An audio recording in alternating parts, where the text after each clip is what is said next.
Hello வணக்கம், இது உங்கள் சிவி ஒன்சலரும் எப்படி இருக்கீங்க? இப்போ பார்த்தீங்கன்னா ஒரு சம்பவம் லைவில் போயிட்டுருக்கு.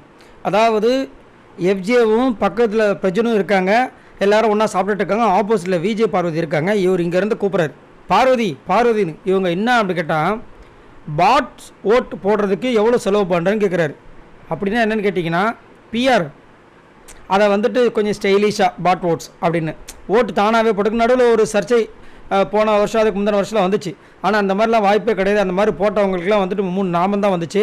யார் யாருக்கு மக்களோட சப்போர்ட் வந்துச்சு அவங்க தான் வந்து டைட்டில் அடித்தாங்க. சரிங்களா? இப்போ வந்துட்டு விஜய் பார்வதிக்கு என்னமோ கோடிக்கணக்கில் வந்து ஓட்டு கொட்டுற மாதிரி இவர் நினச்சிட்டு இருக்காரு. விஜய் பார்வதிக்கும் ஓட்டு வரல. உண்மையாக சொல்லப்போனால் இங்கே அதிகப்படியாக ஓட்டு வர்றது கானாவினத்துக்கு தான். இந்த விஷயங்கள் யாருக்குமே உள்ளே தெரியாது. ஆனால் இவங்களாம் நினச்சிட்டு இருக்காங்கன்னா விஜய் பார்வதிக்கு தான் வந்துட்டு இருக்கு அப்படின்னு நினச்சிட்டு இருக்காங்க. ஆனால் விஜய் பார்வதி, கமருதீன், திவாகருக்குலாம் வந்துட்டு பிஆர் இருக்கிற மாதிரி தெரியல. எல்லாமே பார்த்திங்கன்னா ஓட்ஸ் வந்துட்டு நார்மலாக ஆர்கானிக்காக என்ன வருதோ அவங்க என்ன பர்ஃபார்மன்ஸ் பண்ணுறாங்களோ அந்த விஷயங்களுக்கு தான் வர மாதிரி இருக்குது.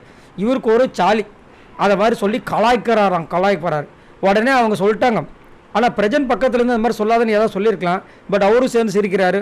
ஒருவேளை பிரஜன் தான் இந்த விஷயத்தை வந்து வெப்சைட் கிட்ட சொல்லியிருப்பாரான்ற விஷயங்களும் தெரியல. சரிங்களா?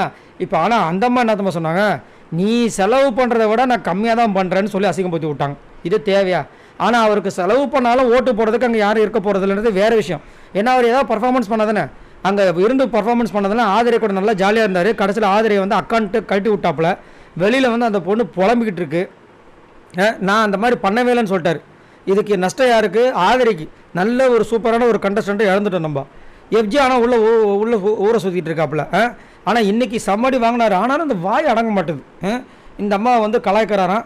அதுக்கப்புறம் நான் வந்துட்டு அந்த சோசியல் மீடியாவில் போஸ்ட் போட்டாவே அதிலே தெரிஞ்சிருந்தேன் நான் வந்துட்டு அதுக்கு காசை செலவு பண்ணுறேன்னா இல்லையா பண்ணுற விஷயங்கள்னு சொல்லிட்டு இது பண்ணுறாங்க. அதே மாதிரி இன்னொரு விஷயம் இருக்குது.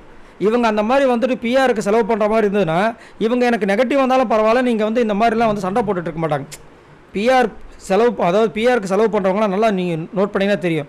கொஞ்சம் கமுக்கமாக, எல்லாருக்கும் நல்லவங்களா, ரொம்ப நல்லவங்களா, பாயிண்ட் வர நேரத்தில் கத்துறவங்களா, இப்படி தான் இருப்பாங்க. அதை நீங்கள் நோட் பண்ண தெரியும். எப்போ பார்த்தாலும் கைமன்னு அதுவும் நம்ம விஜய் சேதுபதி அவர்கள் திட்டுறதெல்லாம் வாங்கிக்கின்னு அப்புறமா திரும்ப அவங்க நான் இப்படி தான் பண்ணுவேன், அடாவடித்தனம் தான் பண்ணுவேன்னு சொல்லிட்டு பண்ண மாட்டாங்க. இருந்தாலும் எஃப்ஜேக்கு ஒரு ஆசை, பரவாயில்ல, நல்ல ஆசை. ஆனால் வாங்கி கட்டிட்டாப்புல. இதை பற்றி உங்களோட கருத்து சொல்லுங்கள். உண்மையிலே எஃப்ஜே சொல்கிற மாதிரி விஜய் பார்வதிக்கு இருக்குமா, இல்லை என்ன தான் பிஆருக்கு காசு கொடுத்துட்டு வந்தாலும் எஃப்ஜேக்கு ஓட்டு போடுறதுக்கு யாரும் இருக்க மாட்டாங்களா? மறக்காமல் கீழே கமெண்ட்ஸ் பண்ணுங்கள். பாய் நண்பர்களை.